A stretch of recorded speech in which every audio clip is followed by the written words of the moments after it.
ஜனவரி 10 இன்றைய வாக்குத்தத்த வசனம். செப்பனியா 3:20 உங்களை கீர்த்தியும் புகழ்ச்சியுமாக வைப்பேன். இஸ்ரவேல் ஜனங்கள் தேவனால் தெரிந்து கொள்ளப்பட்ட ஜனங்கள். அவர்களை தேவன் கீர்த்தியாகவும் புகழ்ச்சியாகவும் வைத்தார்.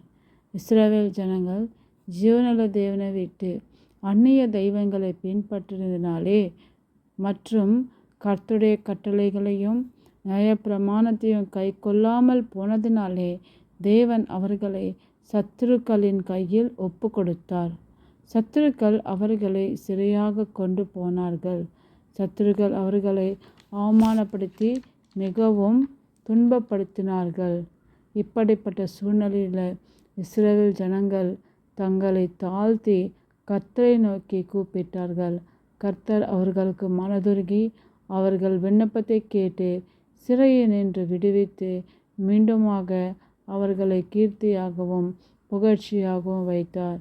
நம்முடைய பாவத்தினால் நாமும் அவமானத்தையும் வெட்கத்தையும் அடைந்தோம். ஆனால் நம்மை தாழ்த்தி நம்முடைய வாழ்க்கை கர்த்தருக்கு ஒப்பு கொடுக்கும்போது அவர் நம்மையும் கீர்த்தியும் புகழ்ச்சியுமாக வைப்பார். ஆமென்.